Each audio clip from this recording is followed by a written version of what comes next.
Ukraine के खिलाफ युद्ध में रूस जैसी उम्मीद कर रहा था, वैसी सफलता उसे नहीं मिल रही है।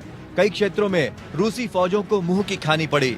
विशेषज्ञ मानकर चल रहे हैं कि इस वजह से रूस अब छोटे परमाणु हथियारों का इस्तेमाल कर हारी हुई बाजी को जीतने की कोशिश करेगा। रूस की पश्चिमी सीमा पर लगभग सभी इलाकों में कुल 1588 न्यूक्लियर हथियार तैनात हैं। वहीं अगर छोटे टैक्टिकल न्यूक्लियर हथियारों की बात करें तो उनकी सही संख्या का पता लगाना मुश्किल है, लेकिन कई अमेरिकी खुफिया एजेंसी इनकी संख्या 1000 से 2000 के बीच मान रहे हैं। विश्लेषकों का मानना है कि अगर पुतिन न्यूक्लियर हथियार इस्तेमाल करते हैं तो ये टैक्टिकल ही होंगे, लेकिन सवाल है कि आखिर ये टैक्टिकल न्यूक्लियर हथियार होते क्या हैं और स्ट्रेटेजिक बम से अलग कैसे हैं। दरअसल टैक्टिकल न्यूक्लियर हथियार युद्ध के मैदान में इस्तेमाल करने के लिए बनाए जाते हैं। टैक्टिकल न्यूक्लियर हथियार 1 किलोटन से 100 किलोटन तक हो सकते हैं। समझने के लिहाज से अगर बात करें तो जापान के हिरोशिमा में दूसरे विश्व युद्ध के दौरान 15 किलो टन का बम फटा था। अपनी घातक क्षमता के बावजूद tactical nuclear bomb strategic nuclear हथियार की तुलना में 3 तरह से अलग होते हैं। पहला कि उन्हें टारगेट के करीब से दागा जाता है। दूसरा कि स्ट्रेटेजिक न्यूक्लियर बम की तुलना में इनका विस्फोट बहुत कम होता है। और तीसरा, इससे फैलने वाला रेडियो एक्टिव रेडिएशन बहुत सीमित होता है, जब तक वो एक न्यूट्रॉन बम ना हो। लेकिन फिर भी इनसे खतरनाक नुकसान संभव है।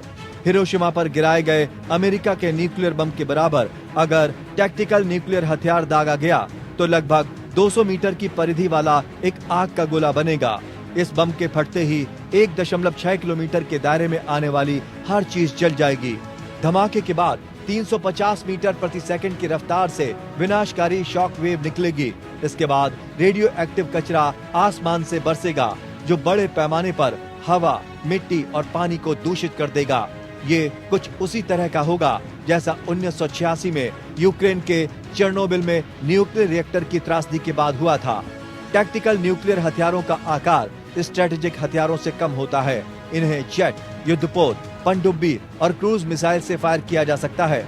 इतना ही नहीं, इन्हें आर्टिलरी तोप के गोले की तरह भी फायर किया जा सकता है।